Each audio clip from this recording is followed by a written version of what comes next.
Bueno, pues voy a empezar con cuando me propusisteis esta charla, esta presentación, me hizo gracia porque la pregunta fue, ¿podrías hablarnos de lupus, la transición de la infancia a la edad adulta y también de los avances en reumatología? ¿Se pueden casar las dos cosas? Yo dije, en la vida todo se puede casar, luego se puede divorciar uno, pero casar siempre se puede casar. Entonces, no voy a hacer una charla muy larga porque yo creo que lo más enriquecedor es el coloquio, ¿no? Y a lo mejor pues yo podría hacer una charla muy larga sin dejar mucho tiempo para que vosotros preguntaseis y dejarme en el tintero pues cosas que os interesan y que a lo mejor yo no hubiese contemplado en la presentación y así, bueno, pues la presentación la podemos construir entre todos, ¿no? Entre todos y entre todas. Entonces, bueno, pues me he planteado la primera parte que es más, bueno, filosófica y también de gestión de los circuitos de los niños hacia la edad adulta y qué problemas tenemos que contemplar y resolver sobre todo, ¿no? Y la segunda parte, bueno, pues unas pinceladas sobre los últimos avances en reumatología, que como veréis no son solo farmacológicos. Bueno, no tengo que explicaros a vosotros lo que es el lupus, ¿no? El lupus es una enfermedad, es el prototipo de enfermedad autoinmune. ¿Qué son las enfermedades autoinmunes? Tenemos dos tipos de inmunidad. La inmunidad innata, no traje la diapositiva, tenía una diapositiva muy bonita, pero bueno, os lo explico. La inmunidad innata y la inmunidad adaptativa. La inmunidad innata son las células que van como de policías por la sangre y por los tejidos, detectando todo aquello que es ajeno al organismo para combatirlo, ¿no? Sean virus, sean células tumorales, sean agentes físicos, lo que sea, ¿no? Son células que no están específicamente preparadas contra aquello que quieren atacar. Entonces es una inmunidad rápida, pero no es tan eficaz porque no es específica. Es como la policía, la policía. Y luego hay la otra inmunidad, que es la inmunidad adaptativa, que son células que detectan antígenos y dicen, nos tenemos que preparar frente a este antígeno, frente a esta cosa extraña de forma específica. Entonces dan la orden a las células de la médula ósea y de los ganglios linfáticos para que preparen batallones que tienen las armas necesarias para luchar específicamente contra eso que hace daño a nuestro organismo, ¿no?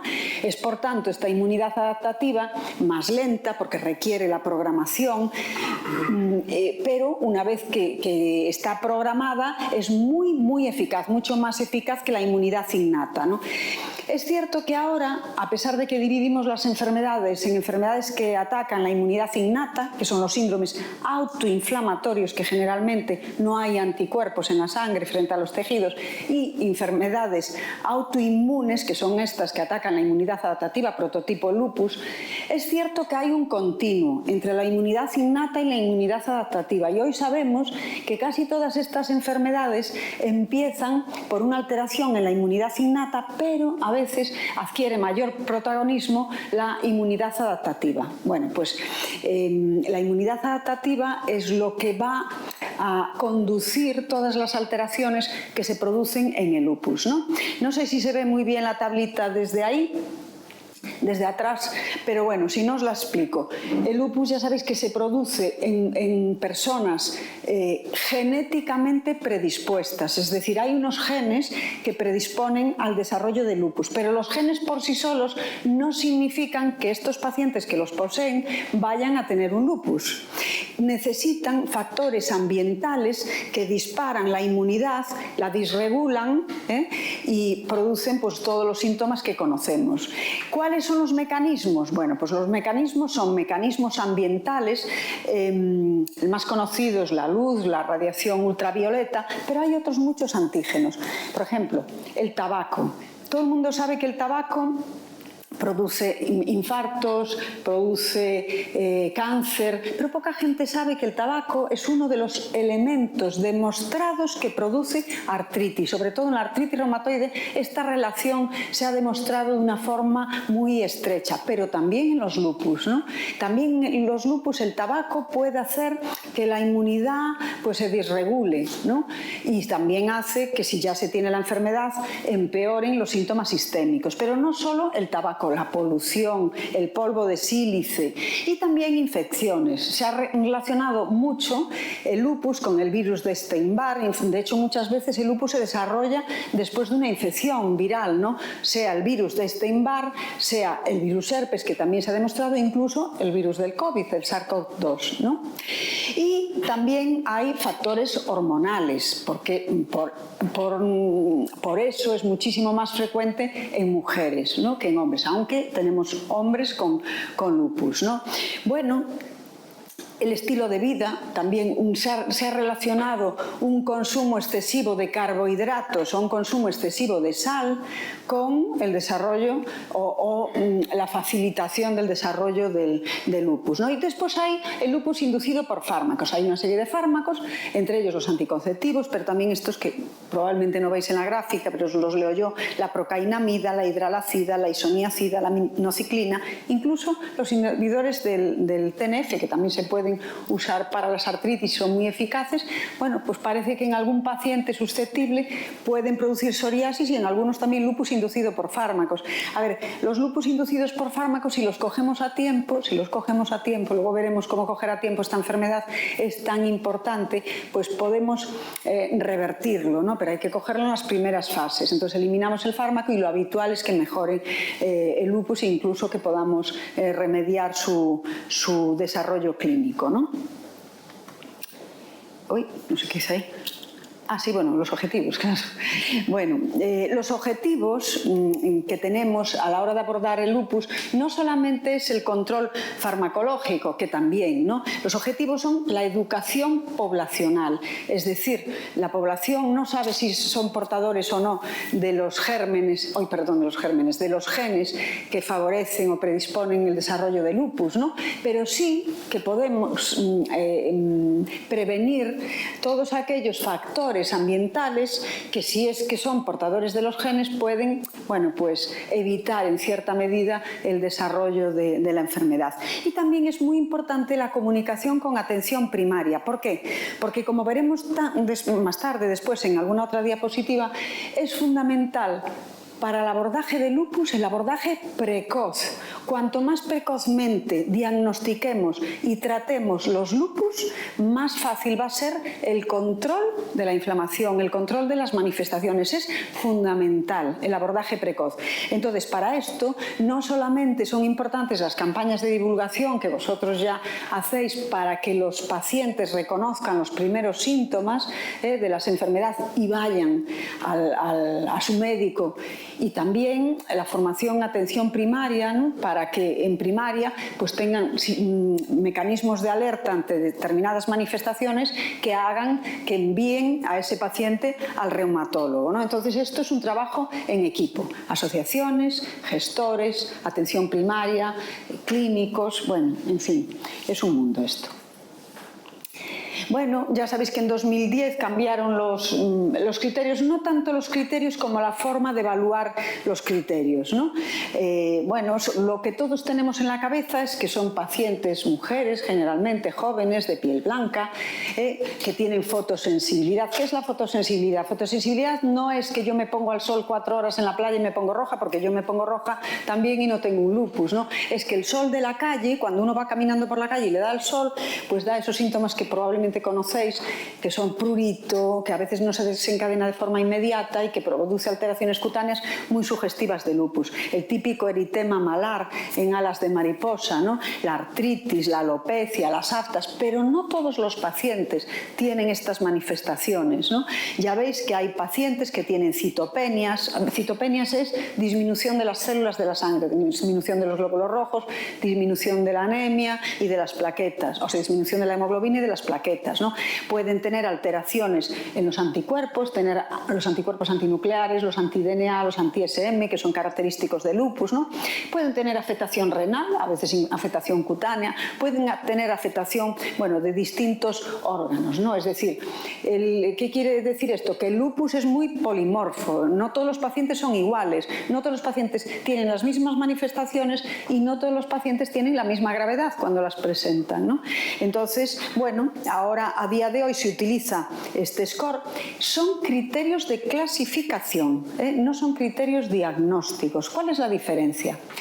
Los criterios diagnósticos son aquellos criterios que identifican al 100% de los pacientes que tienen una enfermedad, al 100%. Cuando los criterios de clasificación no alcanzan al 100% de los pacientes, tienen, por ejemplo, una sensibilidad pues alta, pero no del 100%, del 95% y una especificidad también del 95%, quiere decir que si no aplicamos el sentido común, hay un 5% de pacientes que van a quedar sin diagnosticar. Y por eso se requiere que estos pacientes sean abordados por profesionales entrenados en el diagnóstico y en el tratamiento de los pacientes con lupus, ¿no? Entonces, son criterios de clasificación. Ya veis que cada criterio tiene un puntaje, unos tienen mayor peso que otros, pero si se suman 10 puntos, podemos decir que el paciente lo podemos clasificar como un lupus eritematoso sistémico. Bueno, ¿y qué pasa con el lupus pediátrico? El lupus pediátrico, a ver, es mucho más grave el lupus en niños y en adultos jóvenes que en gente mayor. Un sistema inmune, o sea, su sistema inmunológico es mucho más potente para defenderlo de aquello que es ajeno cuando está sano el sistema inmunológico, pero cuando se vuelve contra sí mismo es también mucho más potente para luchar y atacar al propio organismo. Es por eso que los lupus en edad pediátrica son mucho más graves, tienen más afectación neurológica central, tienen unas nefritis mucho más graves y es por eso que es más importante que nunca el abordaje precoz y el tratamiento orientado a la remisión de los pacientes y, si es posible, a la reversión de los síntomas, ¿no? ¿Cuáles son los problemas que tenemos? Bueno, los problemas son tremendos en la transición de los niños a adolescentes y adultos. ¿Por qué? Porque si la adolescencia ya es un periodo difícil para niños sanos, para los niños con lupus aún es mucho más agresiva, ¿no?, esa adolescencia. ¿Por qué? Bueno, hay una falta de reconocimiento, de identificación, sus amigos van a la playa, ellos o no pueden ir o tienen que ir todos tapados y bajo la sombra, eso no es bien comprendido a veces por su entorno de relación, ¿no? Tienen que llevar una vida sana. Ya sabéis que los adolescentes, bueno, no se caracterizan precisamente por una vida sana, muchos de ellos, hay muchos muy sanos, pero bueno. Y claro, este momento de transición pues también supone un choque porque han estado como muy en una burbuja, muy protegidos por su reumatólogo pediátrico y de repente pues pasan al mundo de los adultos, a una sala de espera con gente toda mayor, que no es la que veían cuando estaban en su consulta de atención infantil, ¿no? Y a veces también se les exige ya una autonomía, que muchas veces les exigimos autonomía pero no les damos las herramientas, porque a veces los protegemos tanto que no permitimos que desarrollen mecanismos de autocuidado, ¿no? Y es importantísimo para estos pacientes, sean niños, sean adultos, el desarrollar mecanismos de autocuidado. Por eso nos vamos a encontrar con una cierta problemática a la hora de manejarlos y tenemos que ser sensibles ante esto y poner en marcha todas las armas que tengamos pues para que los niños se sientan bien, pero no impedir que se desarrollen de forma autónoma, como adultos autónomos, ¿no? Bueno, es necesaria una monitorización estricta porque, como decimos, el lupus es mucho más grave en los niños y en los adolescentes que en los adultos, una monitorización estricta, un control de la toxicidad, porque claro, van a pasar mucho más tiempo con tratamientos y van a pasar mucho más tiempo con tratamiento. Los tratamientos también hay que medir aquellos efectos secundarios que nos puedan hacer tener que reducir las dosis o cambiarlos, ¿no?, si la toxicidad es inadmisible. También tenemos que cuidar su salud reproductiva porque, como sabéis, hay tratamientos como la ciclofosfamida, si es que tenemos que llegar a usarla, que pueden alterar su capacidad de reproducción cuando llegan a la edad adulta. Entonces es muy importante poner mecanismos, si podemos evitar ese tratamiento, ahora que tenemos otros armamentos terapéuticos, pues mejor, que son más seguros, ¿no? Pero si fuese la última terapia que nos quedase, bueno, pues hay mecanismos microorganismos, de preservación de óvulos, de preservación de lo que es todo lo que es su mundo reproductivo, ¿no? Bueno, el lupus pediátrico, al ser más grave, si en un adulto el abordaje precoz es importante, pues como decía antes, en los niños todavía es mucho más, ¿no? Entonces, una transición estructurada y programada de la edad pediátrica a la atención en la edad adulta es fundamental, ¿no? Bueno, hay que tener en cuenta que de todos los lupus, el 15 o el 20% de todos los lupus empiezan en la infancia, ¿eh? Que, como decimos, es más grave porque hay mayor afectación multiorgánica y mayor daño precoz. Que la supervivencia, y se me coló una, la mayoría sobreviven a la edad adulta, con lo cual hemos de programar el tratamiento a lo largo de toda su vida. Y como decía, la adolescencia agrega riesgos de baja adherencia a los tratamientos, una situación de vulnerabilidad personal y social, y brechas de seguimiento, porque tienen como una negación a estar enfermos, ¿no? Y entonces, bueno, pues eso también dificulta a veces el asumir una terapia, el asumir unos controles que tiene que llevar, y ahí sí que tenemos que hacer un recorrido que conviene anticipar, ¿no? Bueno, pues un control de la actividad, una formación también a la familia, si podemos un contacto con su tutor o con sus profesores para que, bueno, para que también colaboren con nosotros a la hora de ayudar a estos jóvenes, ¿no? Y tenemos que, como decía antes, fomentar su autonomía, pero con supervisión. Bueno, las metas hay que fijarlas a largo plazo, ¿no? Hoy, por suerte, el mundo del lupus no es el mundo del lupus de hace alguna década, ¿no?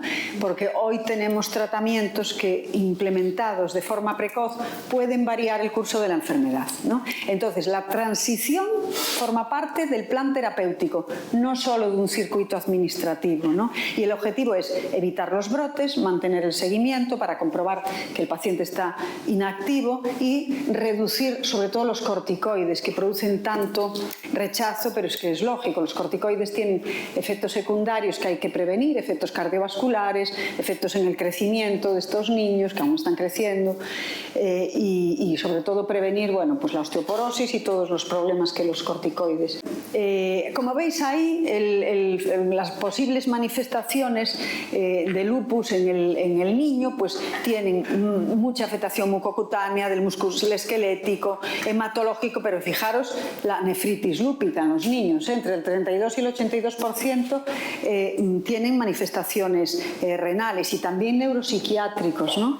Es decir, las manifestaciones más graves de lupus se dan sobre todo en niños, por lo que comentábamos antes, es un sistema inmune mucho más fuerte para defenderlos cuando está bien y para atacarlos cuando está mal, ¿no? Hay una revisión reciente que incluso dice que la nefritis se puede presentar hasta en el 90% de los niños. Ostras. Sí.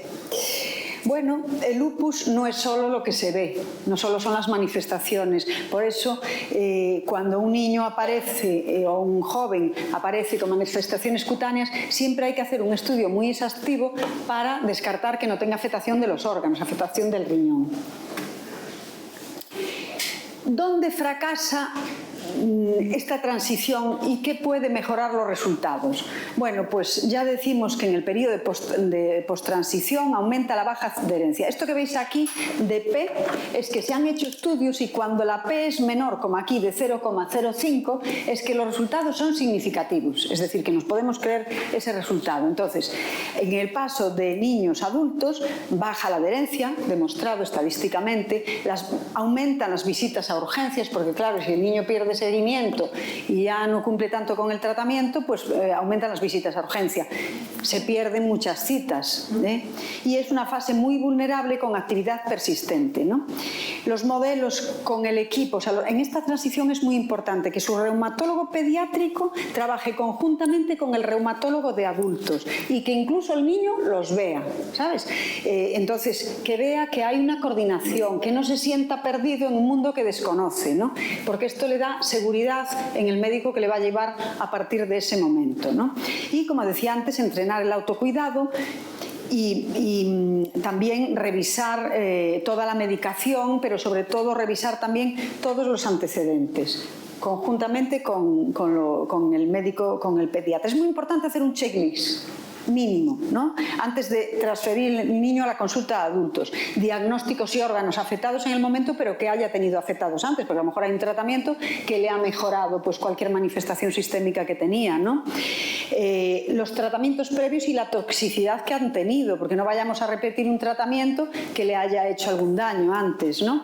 Y comprobar las vacunas, comprobar si están en edad de concepción, pues anticoncepción, porque ya sabéis que los niños ahora son muy precoces en la edad de empezar sus relaciones sexuales, ¿no? Y también hay que tener contacto con el adulto responsable del niño, ¿no? Bueno, estas son las posibles manifestaciones y los tratamientos de los que disponemos: hidroxicloroquina, glucocorticoides, los FAMES convencionales, que son metotresata, azatioprina, diclofenolato, ciclofosfamida, pero también tenemos tratamientos biológicos, ¿no? Tenemos rituximab y tenemos belimumab, que tiene la aprobación en ficha técnica en niños menores hasta 5 años. Es muy importante la monitorización de los tratamientos. ¿Por qué? Imaginaros, la hidroxicloroquina, que es un tratamiento que se usa añadido a los tratamientos que necesitemos para el control de la enfermedad, bueno, pues hay que controlar, por ejemplo, los ojos. No quiere decir que no se pueda poner, quiere decir que hay que hacer un seguimiento, ¿no? Hay que hacer un seguimiento porque a veces la cloroquina puede producir toxicidad ocular y esto con controles lo detectamos, se suspende y no suele dar problemas, ¿no? Pero hay que detectarlo. Hay que hacer también periódicamente, que lo que ya sabéis, controles analíticos, detectar las infecciones rápido, porque si está con un tratamiento inmunosupresor, las infecciones hay que controlarlas y habría que suspender el inmunosupresor hasta que la enfermedad esté controlada. Y sobre todo, manejar medidas de autocuidado. Bueno, esto ya lo hemos comentado. Hay algo que no hemos comentado, es decir, estamos hablando todo de manifestaciones físicas, pero somos más que un cuerpo y el niño puede no tener solo manifestaciones físicas, puede tener manifestaciones psicosociales, que a veces sí que es un síntoma de lupus y otras veces es una condición, una consecuencia de cómo él se encuentra en la edad adolescente y también de la no aceptación, ¿no? de la enfermedad. Entonces es un área, la psicosocial, que tenemos que contemplar, porque, bueno, ya digo, hay que controlar los estados de ansiedad, de depresión, la imagen corporal. La imagen corporal podemos ayudarle evitando los corticoides, porque los corticoides, claro, pues hinchan, ¿no? Y los niños no se reconocen cuando se ven en el espejo, bueno, ni los niños ni los adultos, ¿no? Los corticoides tendríamos que evitarlos en la medida de lo posible. Es la menor dosis posible, el menor tiempo posible. A veces las manifestaciones de lupus lo requieren, ¿no? Si lo requieren, tenemos que darlos, ¿no? Porque hay que barajar siempre riesgo-beneficio. Si el beneficio es mayor que el riesgo, pues tenemos que asumirlos, ¿no? Pero tenemos que contrarrestar pues todos los efectos secundarios que puedan tener. Pero también tenemos que tener en cuenta cuál es la situación del niño, dónde vive, con quién vive, cómo es la relación con sus padres, ¿no? ¿Entiendes? Porque si detectamos que ese niño pudiera no tener un apoyo social, pues hay que procurárselo en la medida de lo posible. Un apoyo social, contacto, bueno, como medida de apoyo a la familia, ¿no? En fin, todo esto.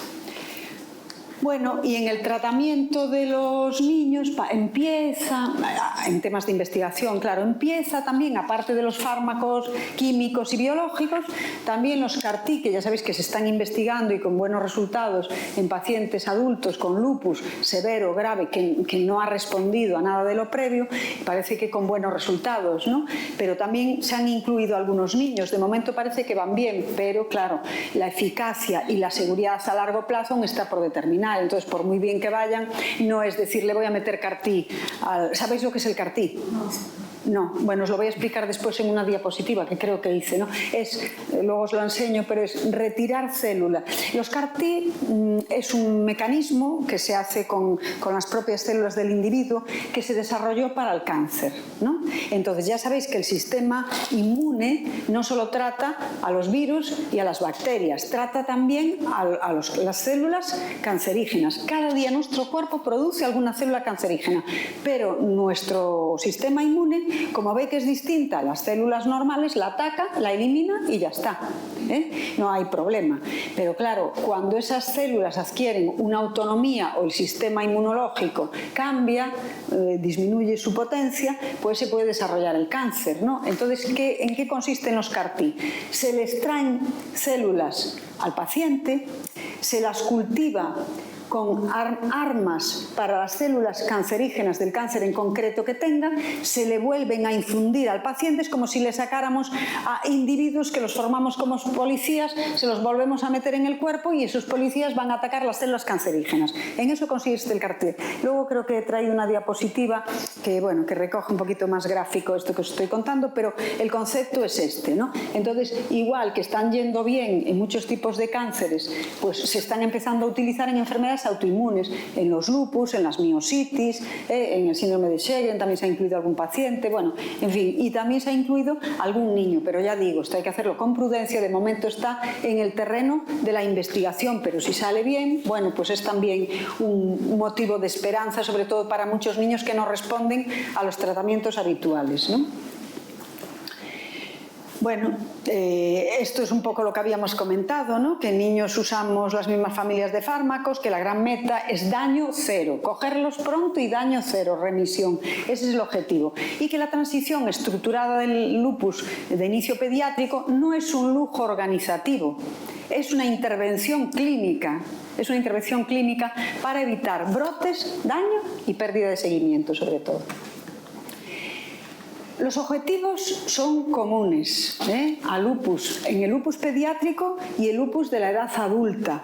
El objetivo es cogerlos en la ventana de oportunidad. Lo ilustro con este cuadro tan bonito de Picasso, Mujer en la ventana. Hay una ventana de oportunidad que se ha establecido que son probablemente unos pocos meses, entre 6 meses, bueno, depende también un poco de los pacientes. Pero si detectamos a tiempo el lupus, sean niños, sean adultos, y lo tratamos con un objetivo ambicioso, que es la remisión del paciente, es decir, la eliminación de la inflamación, podemos revertir todo lo que ha hecho el lupus hasta ahora y podemos evitar el daño permanente, ¿no? Podemos evitar el daño permanente. Y esto es importante para los niños y esto es importante para los adultos. Y como dice Nuria, y dice una frase que a mí me encanta, no debería ser una condena que entre lupus en tu vida. Y a día de hoy sería condenable que el lupus se transforme en una condena cuando entra en tu vida, porque por suerte tenemos muchas herramientas, ¿no? Bueno, EULAR, que ya sabes que es la organización europea, ¿no?, de las artritis y de las enfermedades reumáticas, ha publicado unas recomendaciones de tratamiento para el lupus en 2023, ya contemplando estos tratamientos nuevos que os voy a enseñar ahora, creo que os los voy a enseñar ahora, sí, y que nos abren unas posibilidades terapéuticas que hasta hace muy poco no teníamos. Bueno, pues no sé si se ve bien la gráfica, pero esta gráfica recoge todas las posibilidades terapéuticas que tenemos para el lupus, ¿no? Entonces, algunos fármacos, ya os los voy a ir señalando uno por uno, ya disponemos de ellos. Otros son fármacos que los utilizamos para otras cosas y ahora se están investigando en los lupus, ¿no? Como son, por ejemplo, los inhibidores de JAK, el upadacitinib. Pero hay otros fármacos que están en investigación y que están yendo de momento bien, ¿no? Y si acaban la fase 3 bien, que es donde se decide si el fármaco se comercializa o no, porque se ha demostrado que la eficacia y la seguridad compensa el incluirlo en las posibilidades terapéuticas, pues dispondremos de más. ¿De qué disponemos? Aparte de los FAMES clásicos, de los tratamientos clásicos que hablábamos antes, como la hidroxicloroquina, metotrexato, micofenolato, todo esto, ¿no? Bueno, pues el rituximab. El rituximab es todo lo que acaba en MAB significa anticuerpo monoclonal, porque son las siglas en inglés, monoclonal antibodies. ¿Qué quiere decir esto? Que son anticuerpos que los hacen unas bacterias que nosotros entrenamos para producir ese fármaco, ¿no? Por eso se le llaman biológicos. Entonces, lo que tenemos es el rituximab.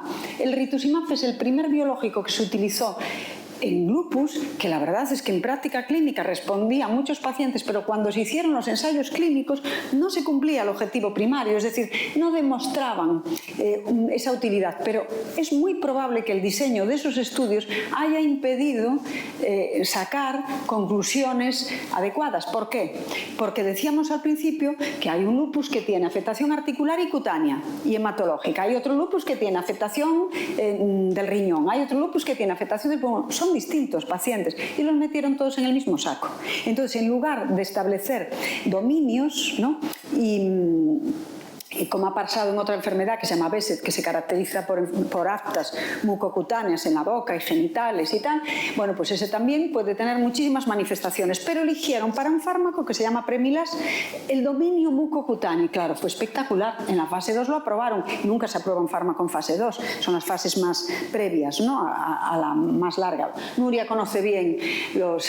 Un día, si quieres, podemos hablar de los ensayos clínicos y esas cosas, cómo se hacen, que conozcan los derechos que tienen cuando están en ensayos clínicos. Ese puede ser un tema también bonito para otra presentación, porque yo creo que seguro la siguiente. Claro, seguro que a muchos de vosotros os han propuesto a lo mejor participar en un ensayo clínico y tenéis que saber qué tipo de ensayo es, cuáles son los derechos que os asisten, si os podéis o no os podéis sacaros siempre, ¿eh? Y podéis no entrar si queréis.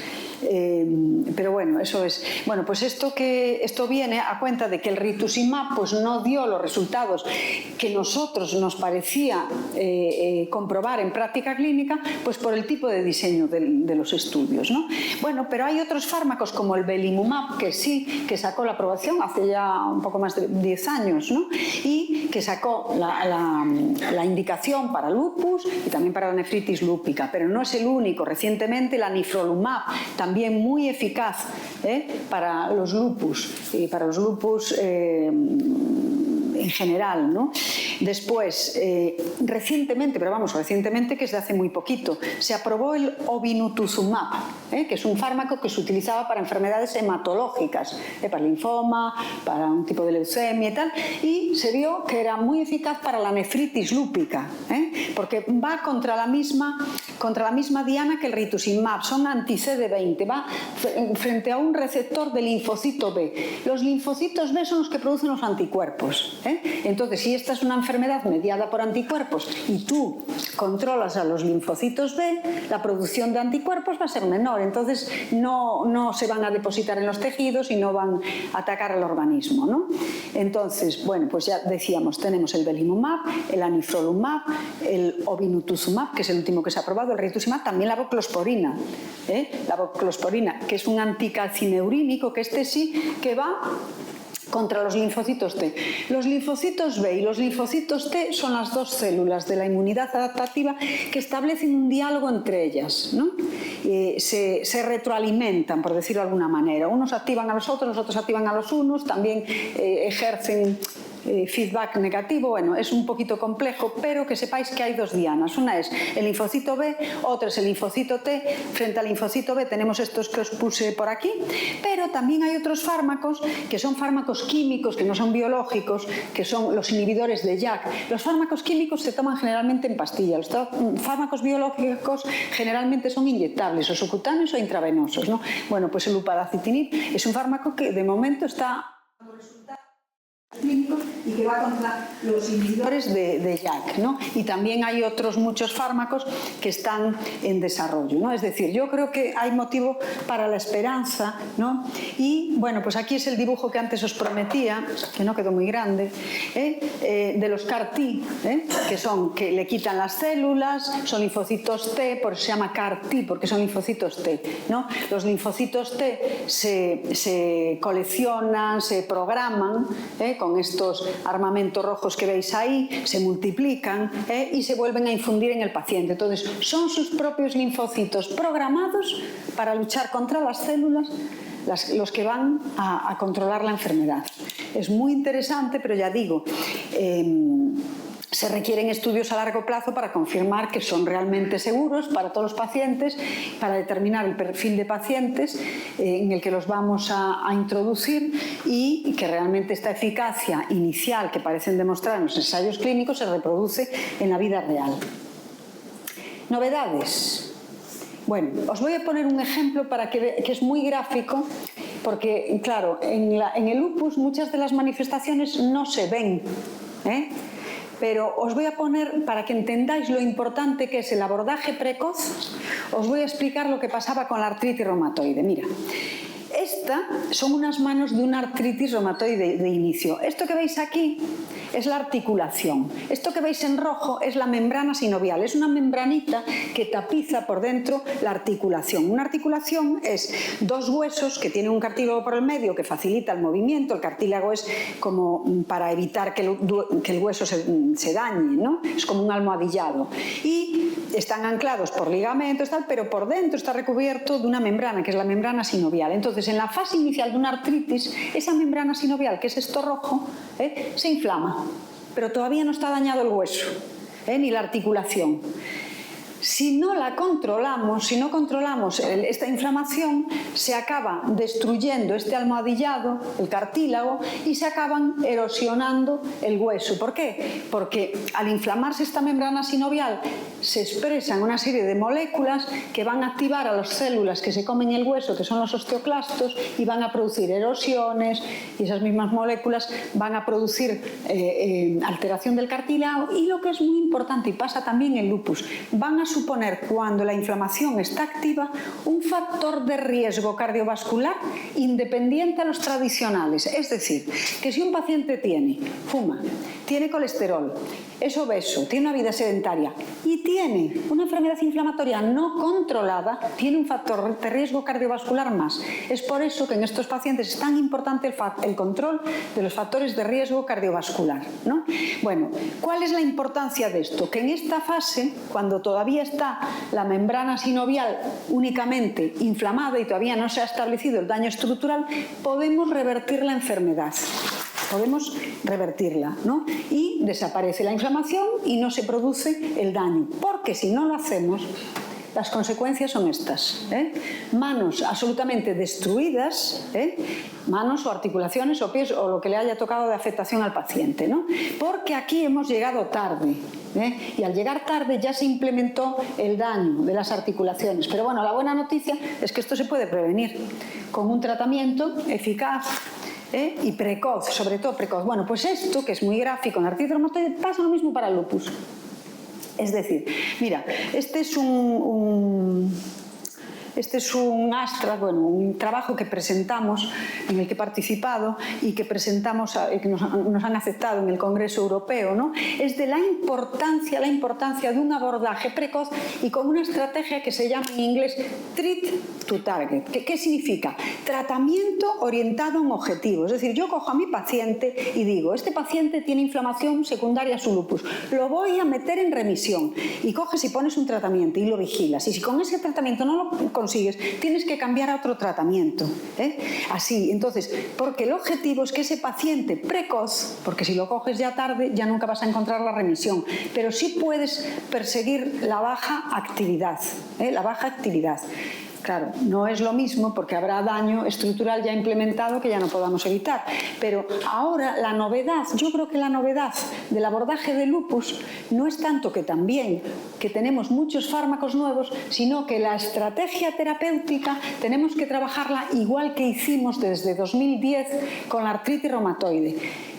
Y se me eriza el vello cuando lo recuerdo, porque cuando yo era residente, las salas de espera de mi consulta parecía un parque móvil de los pacientes de artritis. Había muletas, sillas de ruedas, no sé qué. Y ahora no distingues en la sala de espera quién es el paciente y quién le acompaña, quién es el acompañante. Tanto es así que el otro día estaba viendo a un paciente por primera vez y viene una persona en silla de ruedas y una persona de pie, ¿no?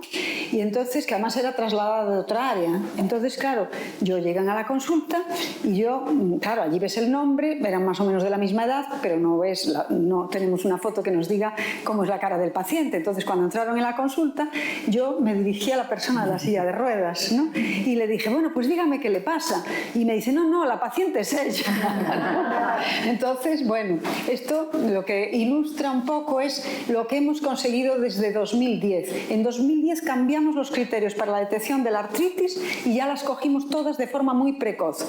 Y entonces, bueno, el pronóstico de los pacientes cambió radicalmente. Y esto lo estamos trabajando ahora con el lupus. Lo estamos trabajando ahora con el lupus porque se ha demostrado que es importantísimo el abordaje precoz y orientarse al control de la enfermedad. Bueno, en un enfoque treat to target ya hay algunas, bueno, orientado a un objetivo, ya hay publicaciones como esta que referencio en la diapositiva que dice que el periodo de evaluación de 6 meses, de tan solo 6 meses, es un momento crítico para evaluar la respuesta al tratamiento, ya que los respondedores tardíos después de este periodo son poco frecuentes y los ajustes tempranos de la medicación mejoran significativamente las tasas de remisión. Pero la perspectiva del paciente es importante. Como decía antes, no solamente tenemos que enfocarnos en controlar la inflamación. El paciente nos tiene que decir que está bien. ¿Cuántas veces pues el paciente, nosotros le vemos que no tiene inflamación, sus análisis están bien, y el paciente y tú le dices, está usted estupendamente, y el paciente te dice, pues no estoy bien, estoy muy cansado, estoy, bueno, no se encuentra, o me duelen las articulaciones, a lo mejor son articulaciones que no tienen inflamación, pero que al paciente le duelen, ¿no? Eso lo tenemos que contemplar y también tenemos que contemplar la experiencia del paciente. Bueno, entonces ya hay estudios y trabajos como este que os presento aquí que demuestran que el tratamiento orientado a un objetivo también mejora la perspectiva desde el punto de vista del paciente, que es algo que tenemos que contemplar. Y lo que decíamos antes, que no solamente tenemos que fijarnos en el área física, el área psicológica es muy importante y además es que se ha demostrado una conexión entre el estado psicológico y el sistema inmune. Yo no sé si a vosotros pasa, pero yo cuando yo era jovencita, cada vez que tenía un disgusto me salían placas en la garganta y está demostrado en que hay un eje entre la psique, o sea, y el sistema inmunológico. Por eso yo a mis pacientes con lupus siempre les recomiendo que estén tranquilos, que gestionen la frustración, que gestionen sus problemas. A ver, yo también lo intento hacer y no siempre lo consigo conmigo misma, ¿no? Pero tenemos que trabajar por ello, ¿no? Porque nada hay más importante que la salud de uno. Si uno no está saludable, todo el resto pierde su importancia, ¿no? Entonces, bueno, yo creo que ahí vosotros también estáis en contacto en la asociación, ¿no? Con gente que os ayuda en este sentido. Eso es fundamental. Esto debería ir parejo y paralelo, debería contemplarlo el sistema público, ¿no? Paralelo a, yo querría siempre un psicólogo conmigo en la consulta, ¿no? Porque por la importancia que tiene. Nosotros también. Sí. Y bueno, a ver, lo solucionamos como podemos. La verdad es que nuestro sistema público es envidiable desde el punto de vista de las opciones terapéuticas que nos permite, porque, por ejemplo, en Inglaterra, mi hija vive en Inglaterra, mi hija la mayor, ¿no? Allí hay tratamientos que no, y he mandado a mis residentes, los mando a Manchester porque hay un centro ahí muy importante en investigación en lupus, en enfermedades autoinmunes, y por ejemplo hay tratamientos que aquí damos que allí no los dan, no los tienen aprobados, ¿sabes? O sea, la NICE, que es su agencia regulatoria, no los permite, y es un país del primer mundo, es un país que está ahí al lado, ya no es Europa, pero lo fue hasta hace nada, ¿no? Entonces, quiero decir con esto, y Galicia en concreto, bueno, pues tenemos es muy razonable en ese sentido porque se hacen protocolos basados en la evidencia científica. Bueno, yo estoy en la Comisión Autonómica de Farmacia y os puedo asegurar que se trabaja de forma muy rigurosa, ¿no? Igual que en el Comité de Ética e Investigación, que tú conoces, Nuria. Bueno, pues aquí quiero ilustrar el final de mi charla con esta imagen, que el objetivo es pasar de este lobo que nos muerde a este lobo que está fuera de nuestro cuerpo y no nos ataca, ¿no? Y muchas gracias.